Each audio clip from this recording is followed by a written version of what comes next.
자, 부활하신 주님께서 우리를 이 세상 가운데 보내셨습니다. 그런데 이 세상에서의 우리의 삶은 한마디로 말하면 영적인 전쟁입니다.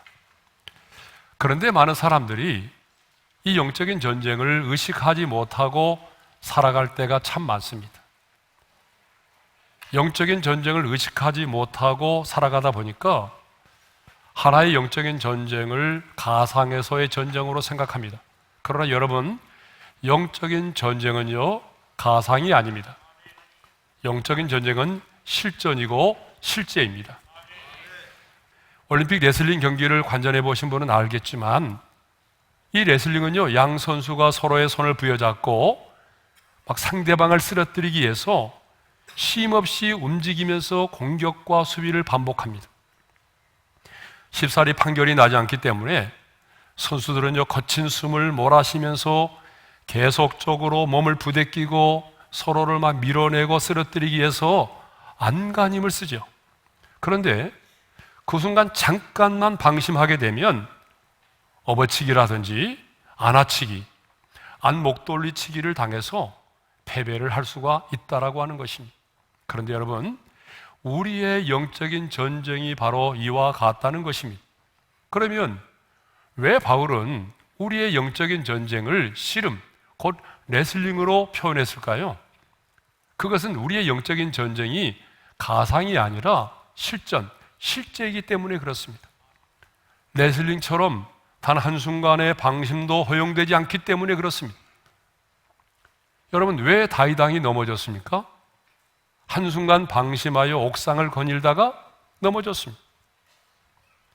왜 바울이 영적인 전쟁을 씨름, 곧 레슬링으로 표현했습니까? 그것은 레슬링과 같이 시작과 끝이 분명하고 반드시 승리와 패배가 결정되기 때문에 그렇습니다. 여러분, 우리의 영적인 전쟁도 언제부터 시작이 됐습니까? 물론 예수 믿기 전에도 영적인 전쟁이 있었지만 본격적으로 우리 안에 영적인 전쟁이 시작된 것은 여러분이 예수를 믿고 하나님의 자녀가 되었을 때부터입니다. 우리의 신분이 바뀌었을 때부터죠. 그리고 우리의 영적인 전쟁은 끝나는 날이 있어요. 여러분, 언제 끝나는가요? 그것은 내 영혼이 육체의 장막을 벗고 이 땅을 떠나는 날, 여러분, 영적인 전쟁은 끝이 나는 것입니다. 뿐만 아니라 우리의 영적인 전쟁도 반드시 승패가 결정되게 돼 있습니다. 세상에서의 싸움은요, 무승부도 있어요. 둘이 하다 보게 되면 우리 그냥 무승부로 하자, 이렇게 끝날 수도 있어요. 그런데 영적인 전쟁은요, 결코 무승부가 없다는 거예요. 영적인 전쟁에는 무승부가 없습니다. 이렇게 우리의 영적 전쟁은 레슬링과 같은 실제입니다. 실제라고 하는 말은 분명한 대상이 있다는 말이고요, 방어와 공격이 있다는 말이에요. 방어와 공격이 없는 전쟁은 없습니다. 가상의 전쟁은 없습니다. 그래서 사도 바울은 우리의 주적인 마귀와 그를 따르는 악한 영들에 대하여 언급한 다음에 하나님의 전신 갑주를 입으라고 우리에게 명령을 했던 거죠. 자, 우리 11절의 말씀을 다시 한번 읽어볼까요? 다 같이요. 마귀의 간계를 능히 대적하기 위하여 하나님의 전신 갑주를 입으라. 자, 그래서 우리는 앞서 하나님의 전신 갑주가 무엇인지에 대하여 말씀을 나눈 적이 있습니다. 하나님의 전신 갑주는 6가지 무기로 되어 있는데 5가지는 방어용 무기고요, 하나는 뭐예요? 공격용 무기로 되어 있어요. 자, 우리 복습하는 의미에서 잠깐 언급하고 넘어가겠습니다. 자, 첫 번째 그 무기가 뭐예요? 전신갑주가 뭐냐 그러면 진리의 허리띠입니다. 진리의 허리띠는 뭐예요? 진리 대신 예수 그리스도를 믿는 확고한 믿음을 말하는 거죠. 그 다음에 의의 호심경은요, 예수 그리스도의 의를 내가 덧입는 것을 말합니다. 평안의 복음으로 예비된 신을 신는 것은 세상에 줄 수 없는 하늘로부터 임하는 평안을 갖는 것이죠. 믿음의 방패는 사탄의 불화살을 막아내는 믿음을 말하죠. 그리고 구원의 투구는요, 확신을 말합니다. 구원의 확신, 그리고 승리의 확신을 말합니다. 그리고 여섯 번째가 성령의 검인데 유일하게 공격용 무기예요. 이것은 곧 하나님의 말씀을 말하는 것입니다. 이렇게 영적인 전쟁에 필요한 전신갑주를 언급한 사도 바울은 18절에서요 기도에 대하여 강조하고 있습니다. 자, 우리 18절의 말씀을 함께 읽겠습니다. 다 같이요. 모든 기도와 간구를 하되 항상 성령 안에서 기도하고 이를 위하여 깨어 구하기를 항상 힘쓰며 여러 성도를 위하여 구하라. 여러분, 이 18절의 말씀을 보게 되면요 기도와 관련된 말씀이 무려 5번이나 나온다는 거예요. 자, 모든 기도와 간구. 세 번째가 뭐예요? 성령 안에서 기도하고 깨어 구하기를 항상 힘쓰며. 5번째가 뭡니까? 여러 성도를 위하여 구하라. 여러분, 한 절에 기도와 관련된 이런 단어들이 이렇게 많이 나온다는 것은 굉장히 기도를 강조하고 있다는 걸 알 수가 있습니다. 여러분, 왜 사도 바울은 하나님의 전신갑주를 언급한 다음에 곧 이어서 기도에 대하여 말씀했을까요? 아니, 기도가 그렇게 중요하다고 한다면 하나님의 전신갑주에 포함시키면 되는데 왜 하나님의 전신갑주에 포함시키지 않고 전신갑주를 말하고 난 이후에 곧바로 이어서 기도에 대하여 강조하고 있을까요? 그것은 기도를 통해서만이 전신갑주가 견고해지고 이 기도를 통해서만이 탁월하게 전신갑주의 기능이 발휘될 수가 있기 때문에 그렇습니다. 아무리 최첨단의 무기로 무장되어 있다고 할지라도 그것을 사용할 수 있는 사람이 없다면 그 최첨단의 무기는 무용지물이 되고 마는 거죠. 마찬가지입니다. 하나님의 전신갑주로 우리가 무장이 되어 있다고 할지라도 그것을 사용할 수 있는 기도의 사람이 없다면 전신갑주는 아무 의미가 없어지는 것입니다. 그래서 폴 캐스라고 하는 사람은 이런 말을 했어요. 전신갑주의 각 부분은 기도를 통해서 덧입혀진다. 여러분 동의하시죠? 저도 100% 동의합니다. 자, 우리 한번 예를 들어보겠습니다. 사탄이 불화살을 쏘아댈 때 우리는 어떻게 해야 되죠? 믿음의 방패로 그 불화살을 막아내야 됩니다. 그런데 그 믿음이 언제 살아 역사하느냐라고 하는 것입니다. 바로 기도할 때입니다. 내가 기도를 통해서 하나님과의 친밀함을 갖게 될 때에 살아 역사하는 믿음을 갖게 되고 그 살아 역사하는 믿음을 통해서 사탄의 불화살을 막아낼 수가 있는 것이죠.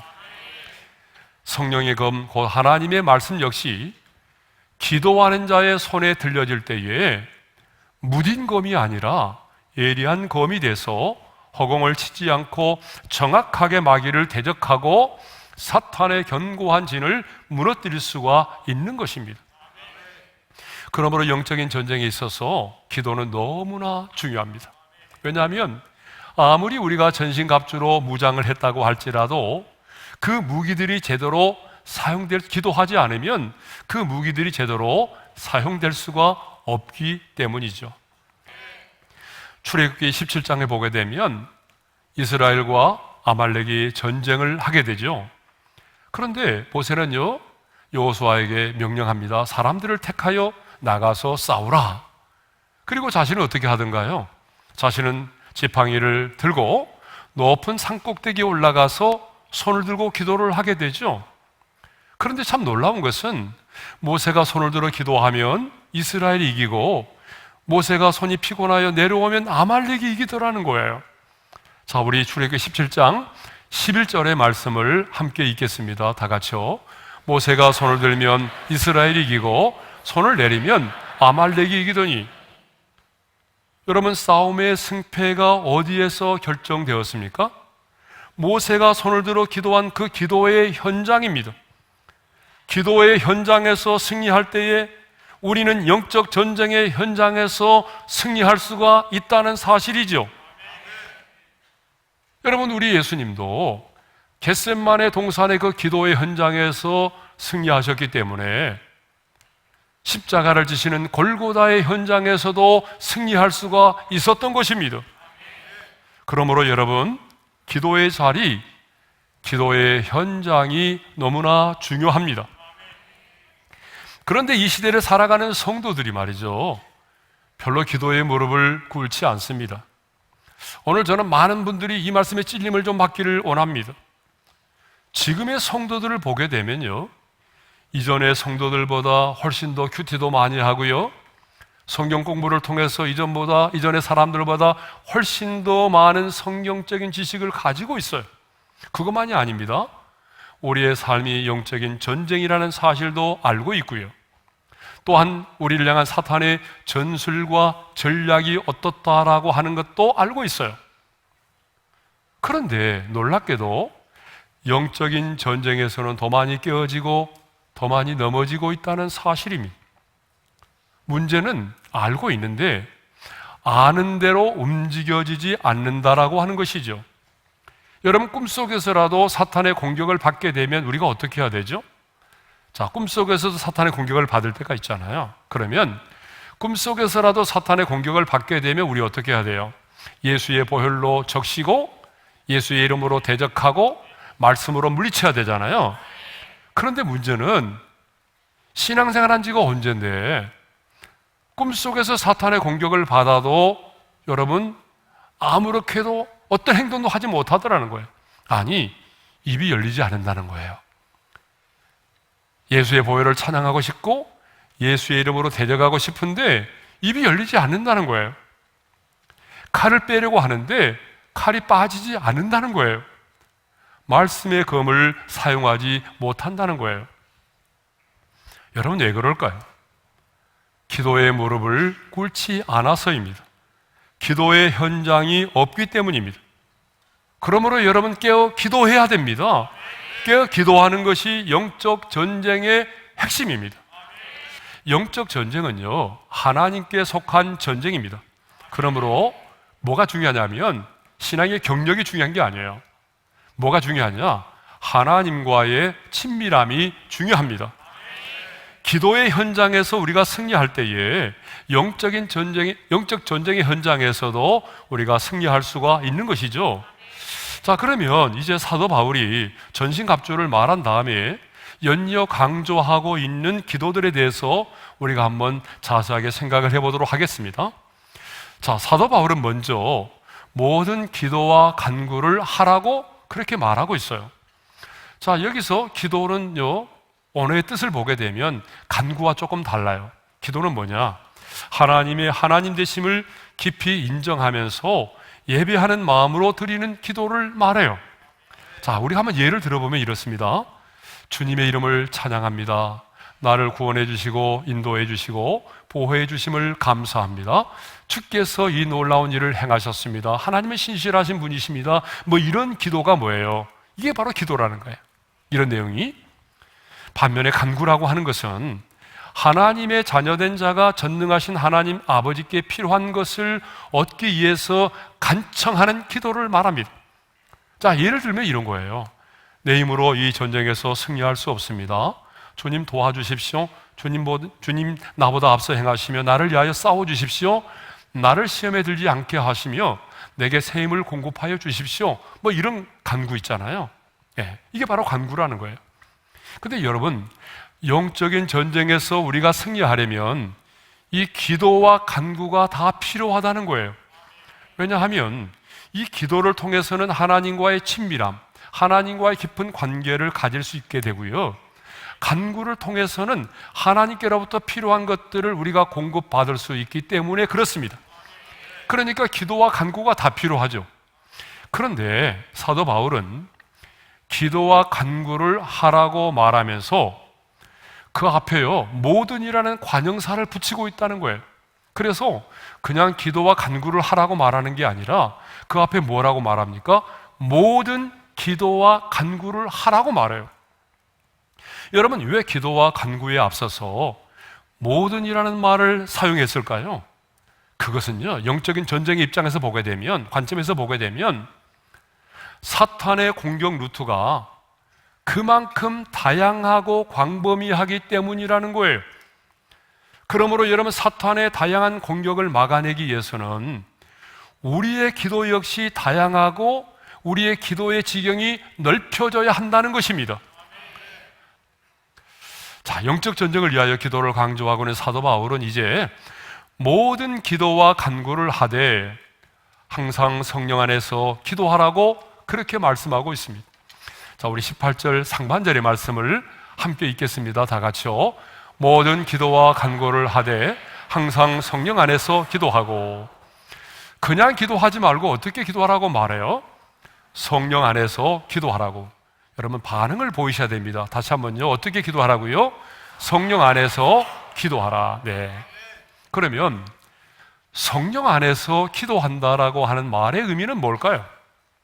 성령 안에서 기도한다라고 하는 것은요, 성령의 도우심을 받아서 기도하는 것을 말합니다.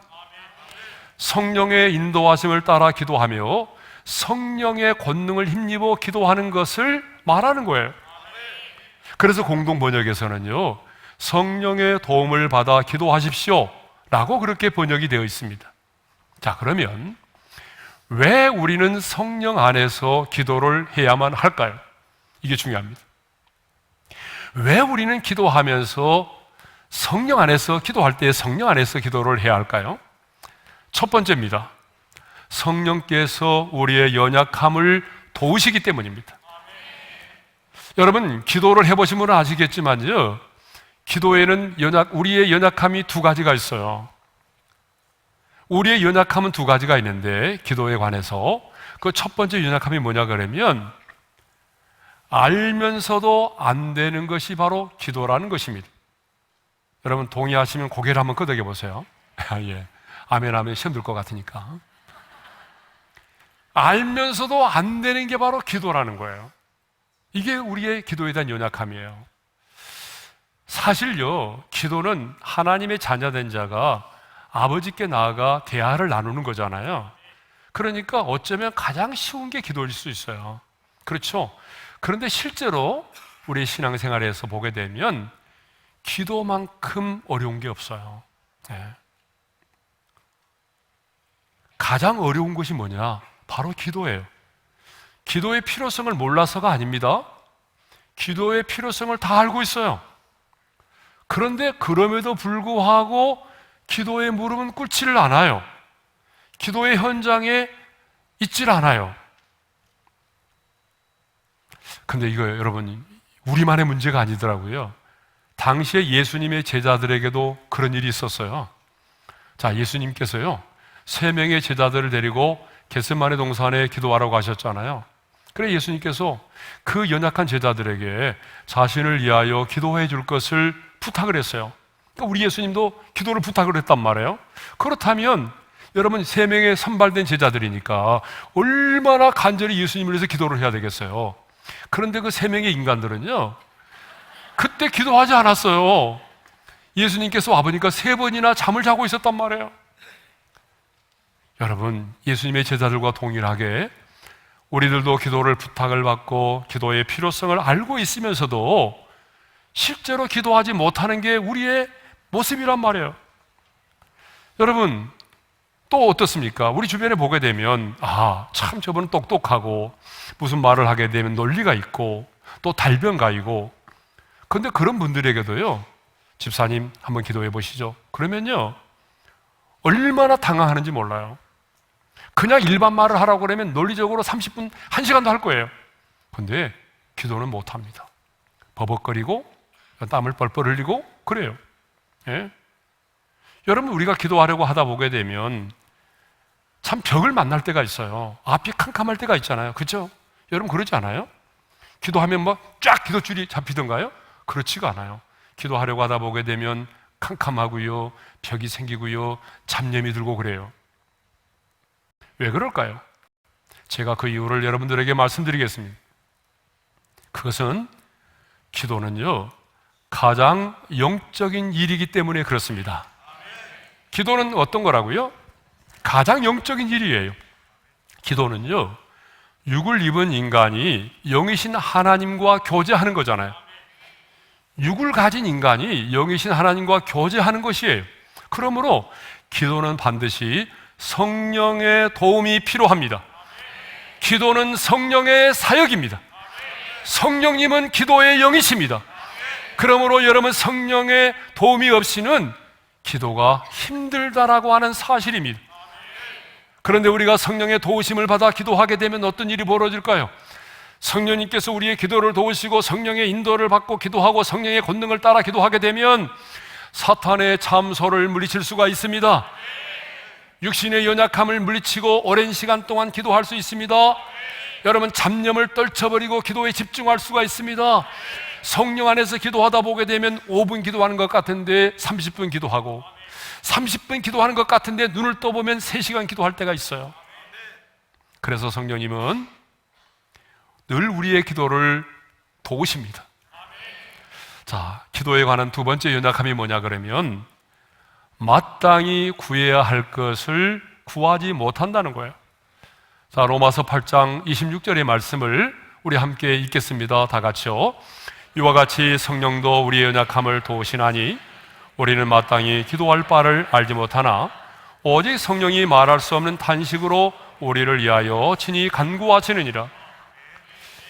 여러분, 사실 우리는요, 마땅히 구해야 될 것들을 구하지 못하고 자신의 탐욕과 자신의 욕심만을 위해서 구할 때가 많습니다. 우리는 주님이 보실 때 정말 필요한 것들을 구하지 못하고 주님이 보실 때 구하지 않아야 될 것들을 구할 때가 많이 있습니다. 이것이 바로 우리의 영적인 연약함입니다. 그런데 기도의 영이신 성령께서 말할 수 없는 탄식으로 우리를 위하여 친히 간구하심으로 도와주신다는 것입니다. 여러분, 말할 수 없는 탄식이란 말로 표현할 수 없는 그런 탄식을 말하는 거예요. 전능하신 성령님께서 나와 함께 탄식하면서, 나와 함께 괴로워하면서, 나와 함께 울면서 나를 위해 기도하신다는 이 사실, 여러분, 이 사실을 믿으십니까? 그렇다면 여러분, 기도의 무릎을 꿇으셔야 되죠. 왜냐하면 죽은 자를 살리시는 전능하신 성령님도 기도하심으로 우리를 도우시는데, 죄성을 가지고 있고 또 온갖 연약함을 가지고 있는 내 자신이 기도하지 않고 어떻게 승리의 삶을 살아갈 수가 있겠습니까? 그렇기 때문에 여러분, 우리는 기도의 무릎을 꿇어야 한다는 것이죠. 왜 우리가 성령 안에서 기도해야 됩니까? 그것은 기도하는 영이신 성령께서 우리의 연약함을 도우시기 때문입니다. 자, 왜 우리는 성령 안에서 기도를 해야 되는가? 두 번째입니다. 두 번째는 뭐냐 그러면 하나님의 뜻대로 기도할 수 있기 때문입니다. 자, 로마서 8장 27절 하반절의 말씀을 읽겠습니다. 시작. 이는 성령이 하나님의 뜻대로 성도를 위하여 간구하심이니라. 성령님은 우리가 마땅히 구할 바를 알지 못할 때에 말할 수 없는 탄식으로 우리를 위하여 친히 간구하십니다. 그런데 거기서 끝나는 것이 아니라 하나님의 뜻대로 우리를 위하여 간구하신다는 사실입니다. 여러분, 신앙생활 하면서 제일 어려운 게 뭐예요? 제일 어려운 게 뭐죠? 새벽 기도 하는 거예요? 여러분, 신앙생활 하면서 제일 어려운 게 있다면요, 하나님의 뜻을 분별하는 거예요. 저는 목사지만 하나님의 뜻을 분별하기가 어려울 때가 참 많습니다. 왜냐하면 선과 악의 문제가 아닐 경우가 많기 때문에 그래요. 신앙생활을 아무리 오래 했어도 하나님의 뜻을 분별한다고 하는 게 쉽지만은 않아요. 왜 그럴까? 그것은 여전히 우리 안에 죄성이 있기 때문에 그래요. 우리 안에 많은 죄성을 가지고 있기 때문에 하나님의 뜻을 분별하기가 쉽지 않습니다.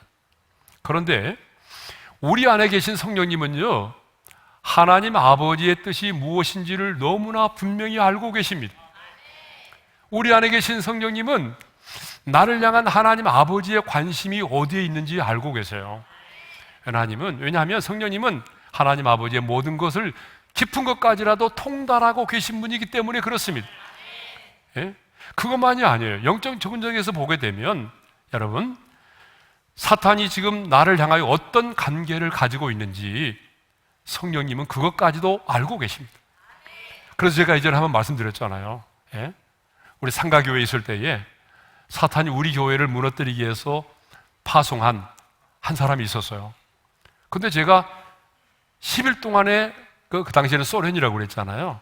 소련 선교를 다녀왔는데 다녀오는 날 공항에서 성령께서 저에게 감동을 주셨어요. 10일 금식을 하라고. 그래서 저는 영문도 모르고 10일 금식을 했는데 그 10일 금식하는 기간 동안에 그 마귀의 관계가 드러나서 수포로 돌아갔어요. 그러니까 여러분, 성령님은요, 하나님 아버지의 뜻이 무엇인지도 알고 계십니다. 하나님 아버지의 관심이 무엇인지도 알고 계세요. 그러니까 우리가 성령님의 인도하심을 따라 기도하게 되면 여러분, 내 자신의 생각과 뜻을 내려놓고 성령님의 인도하심을 따라 하나님의 뜻대로 기도를 할 수가 있게 되는 것입니다. 마지막 세 번째로, 자, 왜 우리는 성령 안에서 기도를 해야 되는가? 그 세 번째 이유가 뭐냐 그러면 항상 기도할 수 있기 때문이라는 거예요. 자, 본문 18절을 보게 되면요, 항상이라는 말이 두 번이나 나와요. 자, 우리 한번 읽겠습니다. 다 같이요. 항상 성령 안에서 기도하고 깨어 구하기를 항상 힘쓰며. 자, 이전 성경은 무시로 성령 안에서 기도하라고 그렇게 되어 있어요. 성령의 도우심을 받고 기도하게 되면 우리가 무시로 기도할 수 있게 된다는 거예요. 여러분, 성령 안에서 기도하게 되면 언제든지 어떤 상황과 환경을 만나든지 기도할 수 있다는 것입니다. 인생의 밤을 만나도, 여러분 인생의 풍랑을 만나도, 사람으로부터 배신을 당해도 여러분 성령 안에서 기도하는 사람은 기도할 수 있다는 거예요. 바울과 실라가 깊은 감옥에 갇혔지만 그들은 그 한밤중에 그 감옥에서 찬양하며 기도하지 않았습니까? 그러므로 여러분, 우리가 성령 안에서 기도하게 되면 쉬지 말고 기도하라고 하는 그 말씀을 순종할 수가 있다는 것입니다. 그래서 우리 어린의 모든 성도들이 다 성령 안에서 기도하여 여러분 영적인 전쟁에서 승리할 수 있기를 바랍니다.